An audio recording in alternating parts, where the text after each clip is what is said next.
Okay guys, I'm back to the Caribbean beer tasting. This is the third one, called Carib Lager from Trinidad, and it's a 330ml bottle. It's a little stronger than the previous two beers, so it's at 5.2 ABV percentage.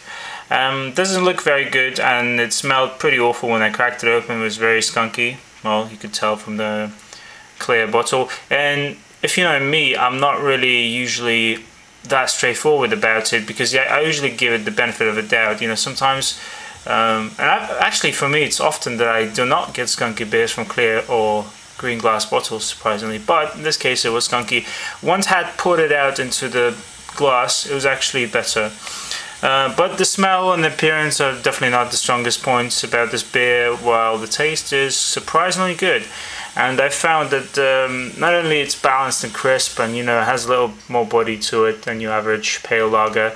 Also, they make a point of saying that they didn't say they don't use any adjuncts, but it doesn't state that they use corn or rice. It just says water, malted barley, hops and sugar. Sugar actually brings up the alcohol content, but it's not a very sweet beer, so don't expect it to be like malt liquor. Has a nice, surprising, subtle but refreshing kind of lime and lemon flavor going on, I found. And I think it's a fantastic thing, because you know, certain people like Corona with lime, and I think that's just disgusting and nonsense, because you know, it doesn't taste like anything. You might as well have juice or something, or just, you know, rum and lime or something, mojito. But in this beer, everything's pretty much there. It's, you know, you get what you pay for and you get what you expect, because it's a refreshing kind of lager. If you're into light beers and lighter flavored beers, this is definitely a good transition point from your, you know, overly marketed beers, I guess. So the taste really makes it, you know, makes a huge difference in this beer. Good drinkability, good performance, and I'll probably give this a 6.5, a 6 out of 10, because it's pretty good. It's not, you know, my cup of tea, but I respect it for what it is. Carib Lager from Trinidad, 6.5, I guess. See you in the next one. Okay, so I'm back with the fourth beer, the last stop, final stop. This is the Dragon Stout from Jamaica, original Jamaican since 1920 apparently. 7.5 is the ABV, and it's a smaller 300ml bottle.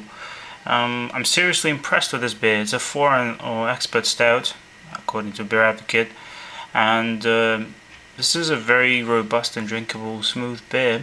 Although it's a bit too sweet, so if you haven't got the sweet tooth, you might find it a bit too much. But on the other hand, it's not too bitter, which is common for stouts, and it's definitely not dry. It has a nice smooth, silky texture, especially as it warms up.